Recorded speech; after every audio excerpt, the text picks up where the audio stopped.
$20 million. 5 years of research, dozens of engineers with top secret clearances, and it all ended in exactly 3 minutes under the wheel of a taxicab, driven by a man who didn't even realize what he had just run over. Because what lay on the asphalt in that moment was not an ordinary cat. Inside its skull was a microphone. Beneath its ribs lay a battery the size of a matchbox. Running all the way down its spine, right to the tip of its tail, was a fine wire antenna. This was a living, breathing espionage platform built by the Central Intelligence Agency of the United States. And right now, it was dead.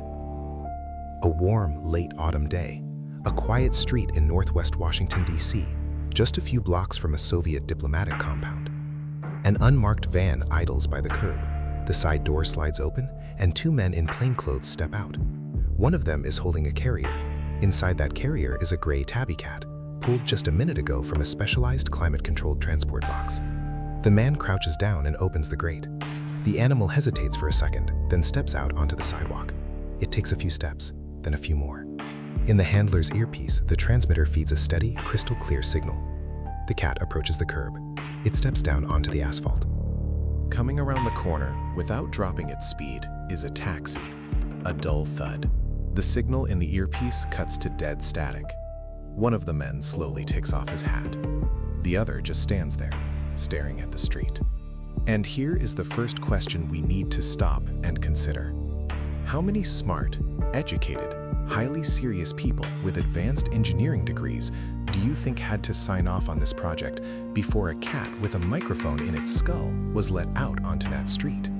According to indirect data from declassified memos, no fewer than 40 people, 40 signatures, and not a single one across the grain. To understand how something like this becomes possible, you have to look at one specific man. His actual name remains redacted in open sources. He is known only by his bureaucratic designation, an officer of the SR5 division. According to a partially declassified internal report, in the early 1960s, this officer inherited a task that had already broken 2 of his predecessors. His mission: record a conversation between 2 Soviet diplomats in Washington who were far too smart to ever say anything important indoors. They talked in the park, sitting on a bench, speaking in hushed tones, covering their mouths with their hands. 6 months of physical surveillance had yielded nothing but useless tape. Just the rustling of leaves, distant car horns, and fragments of meaningless phrases. The officer's career was hanging by a thread over a problem that had no solution. By this time, over at Langley, a unit with the dry name of the Directorate of Science and Technology was staffed by a very specific breed of men. These weren't field operatives with guns. They were engineers, physicists, chemists, and biologists. The guys who turned science fiction into espionage tools. And they already had one highly specific, rarely mentioned failure under their belts. A few years prior to the Acoustic Kitty program, this exact lab had tried to use a dead rat as an audio bug. The logic was simple. A dead rodent in an alleyway near a Target window arouses zero suspicion. They built the prototypes, ran field tests in a European capital, and discovered a catastrophic flaw.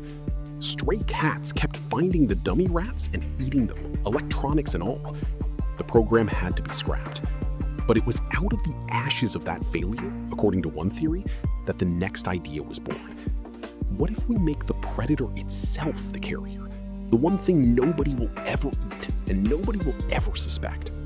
Now, before you click away, and please don't click away yet, because this last part is the one that's actually going to change your life, not the recipes. This. I'm about to give you something that took me 3 years to figure out on my own. A single grocery list, around $30, that feeds you all 7 of these lunches for an entire week, with leftovers. Most women I talk to say the same thing. I'd love to eat better, but groceries are so expensive now. And I hear you. Eggs cost what a steak used to cost. But here's the secret that the food industry doesn't want you to know. Cooking less actually costs less. The program was highly classified. It was given a code name that decades later, when the files were unsealed in the 1990s, would become legendary in the annals of intelligence failures: Acoustic Kitty. The total budget, according to estimates revealed in the memoirs of former CIA officer Victor Marchetti, was roughly $20 million in 1960s money. Adjusted for inflation, that's enough to fund a modest space program. And all of it was allocated for one simple goal: turn a cat into a spy. The architects of this scheme were not cartoon villains or mad scientists. They were the best engineers in the country, men who had come up through the military labs of World War II, who had designed miniature electronics for aviation and nuclear submarines. They were used to impossible tasks. They were told, embed a microphone inside a cat. They didn't ask why, they asked how. And this is where we reach the darkest part of the story, the part that usually gets glossed over in the quick, quirky summaries of the tale. Tell me honestly, have you ever stopped to wonder exactly how many animals passed through the surgical labs of global intelligence agencies during the Cold War? Nobody knows the exact number. Based on indirect data, for the Acoustic Kitty program alone, anywhere from 20 to 40 cats went under the knife. And that was just one program out of dozens. In a fully equipped veterinary operating room, under general anesthesia, 3 foreign objects were surgically implanted into the cat. A miniature microphone, the smallest available in the 1960s, roughly the size of a pea, was implanted at the base of the skull, right near the ear. The capsule was positioned so that the animal's own ear canal acted as a natural acoustic funnel. A power source was implanted in the chest cavity, under the ribs. The batteries of that era were the size of a matchbox, incredibly heavy and ran hot when active. Finally, the tail was turned into an antenna. A fine wire was woven down the length of the vertebrae to the very tip, capable of transmitting a signal to a receiver several hundred yards away. The surgery took about an hour. The incisions were sutured so the fur would completely hide the scars. Recovery took weeks. The first cats died on the operating table, or in the days immediately following. Their bodies couldn't handle the trauma. The electronics overheated. The wires shifted. Infections found their way through the stitches. The engineers went back to the drawing board. They shrank the battery. They repositioned the mic. They operated again. They lost more cats. There is one detail rarely mentioned anywhere. According to the recollections of a project veterinarian, the first cat to actually survive the full implantation cycle was a 3-year-old gray tabby female. She was kept in an isolated room with warm lighting and round-the-clock monitoring. The staff even gave her a name, though that name has been permanently lost to the redacted files. 3 months after the surgery, she stopped eating. She was euthanized. The tech was extracted, sterilized, and put into the next cat. And right now, in this exact second, a question probably just popped into your head. One I can't answer. If they did this to cats, what were they doing to other animals? Declassified documents briefly mention parallel programs involving pigeons, dolphins, ravens, and even sharks. The vast majority of those files remain highly classified. We will likely never know the true body count. But the physical survival of the cat was just the beginning of their problems, because once the cat finally recovered and the team took it into the testing room, they discovered something that should have been painfully obvious on day one. A cat is not a drone. A cat is a cat. The animal did not go where it was directed. The cat lay down wherever it was warm. The cat wandered off toward the smell of food. The cat would stop in the middle of a mission to groom itself. If it heard a bird, it completely forgot about the microphone, the antenna, the Soviet embassy, and the entire Cold War. The state-of-the-art microphone embedded in its skull faithfully transmitted back to the operators the sounds of birds chirping, the loud rasp of a feline tongue on fur, and only rare, unintelligible fragments of human speech. And so, the engineers were handed another impossible task: train the cat. Months were burned on this. They brought in animal behaviorists, university academics, and circus trainers.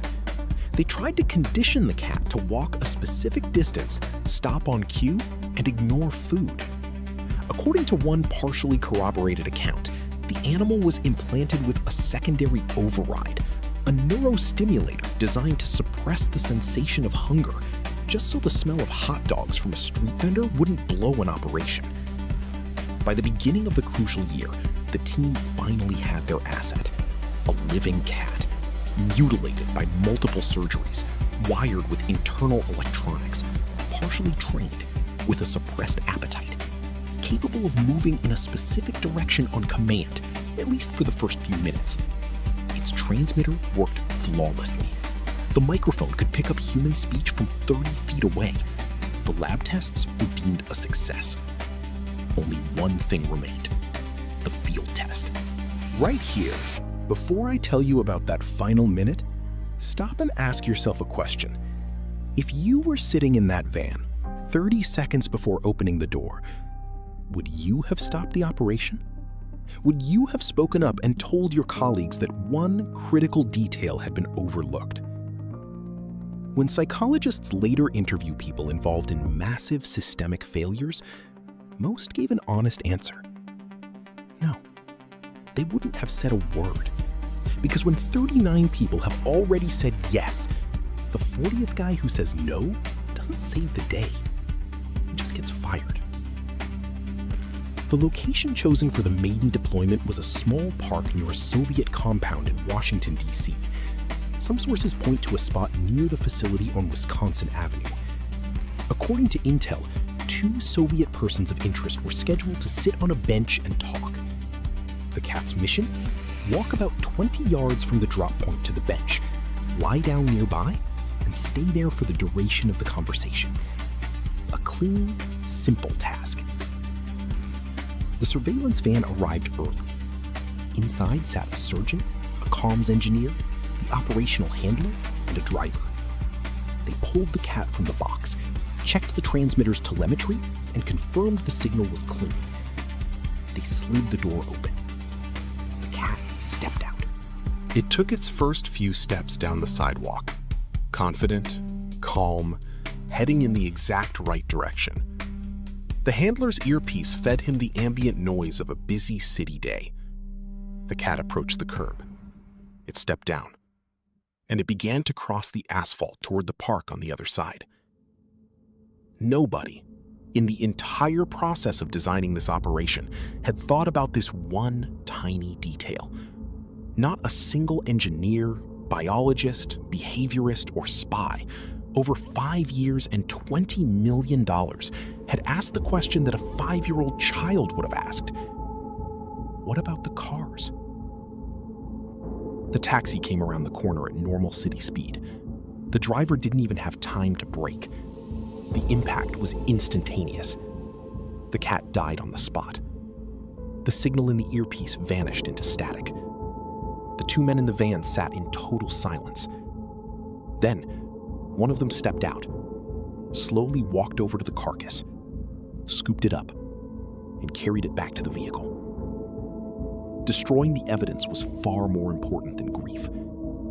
Inside that animal was classified electronics that, under no circumstances, could fall into the hands of city sanitation workers, who might start asking uncomfortable questions about why a stray alley cat had a titanium capsule in its skull. Think about the sheer scale of this. In the American capital, in the early 1960s, a living biological spy worth $20 million took a 3-minute stroll down the sidewalk. Today, for that kind of money, you can buy 15 Reaper combat drones. Back then, it bought one cat that couldn't make it 20 yards to work. The program was quietly killed within weeks. In the official internal report, a fragment of which was declassified and published by the National Security Archive in 2001, the phrasing was almost philosophical. The project, the document stated, would not be practical in a highly specialized needs scenario. Not a single word about a dead cat, a taxi, or $20 million. A dry, bureaucratic epitaph for 5 years of work. But the real mystery of this story isn't how the cat died. The real mystery is how this project was ever greenlit and pushed all the way to field testing in the first place. There were brilliant people at Langley, truly brilliant, men who designed satellite surveillance systems, men who cracked Soviet ciphers, men who planned global operations. How is it possible that in dozens of project meetings, no one ever stood up and said the obvious? Gentlemen, a cat does not understand what a road is. A cat does not understand a rendezvous schedule. A cat does not take orders. We are trying to build an intelligence platform out of a creature that, despite thousands of years of domestication, still hasn't figured out how to come when it's called. The answer, if you look at it coldly, lies in the nature of massive bureaucracies. The larger the budget, the fewer people inside the organization are willing to pull the plug. Once the first few million are spent, the sunk cost fallacy kicks in. Admitting a mistake becomes far more expensive than continuing the delusion. When dissertations have been defended, reports filed, and promotions secured, nobody wants to be the guy to stand up and say the emperor has no clothes, and the cat is just a cat. That is how a system devours itself. That is how genius engineers spend 5 years perfecting the solution to a problem that never had a solution to begin with. And here is an uncomfortable thought that nobody likes to entertain. If something like this could happen inside the most powerful intelligence agency on Earth, with the best engineers and an unlimited budget, for 5 consecutive years, what is happening right now in the corporation where you work? How many projects in your company, your city, your government exist solely because everyone is too embarrassed to shut them down? There are no villains in this story, no traitors, no fatal flaw of a single individual. The fatal flaw was the entire premise of the program, from the first line of the technical brief to the animal's last step onto the asphalt. And that is perhaps the most terrifying thing you can say about any massive structure, be it an intelligence agency, a corporation, or a state. It is highly capable of spending years and millions on something that any outside observer would throw in the trash in 30 seconds, simply because inside the structure, no one is allowed to be an outside observer. What remains of Project Acoustic Kitty? A few pages of heavily redacted documents, vague mentions in the memoirs of former spies, the name of Victor Marchetti, who later confirmed the project's existence in his book, and dead silence regarding the exact number of animals that passed through Langley's surgical labs over those 5 years. The numbers have never been released. The archives on this specific branch of research remain partially sealed to this day. There is one final detail that rarely surfaces in the snappy, viral retellings of this story. According to the recollections of one participant, the program wasn't actually shut down the exact second the taxi hit the cat. There were a few more attempts, a few more surgeries, a few more animals. It was only when it became undeniably clear that the problem wasn't the tech, the training, or the battery, but the fundamental, unbreakable nature of the feline mind, that the project was finally scrapped, permanently, without public explanation. They built a microphone that could hear a whisper from 30 feet away. They built a transmitter that fit under a rib cage. They built an antenna out of a living tail. They conquered every law of engineering standing in their way. But they forgot to ask permission from the one and only creature without whom all their work meant absolutely nothing: the cat. And now, the ultimate question, the one the declassified files never truly answered. Do you believe Acoustic Kitty was a genuine, spectacular failure of bureaucratic incompetence? Or was it a brilliantly disguised black-budget grift, a scheme through which a few insiders siphoned millions of dollars over 5 years, knowing perfectly well from day one that a cat would never be a spy, and simply exploiting the fact that inside a top-secret program, no one is ever allowed to ask an uncomfortable question?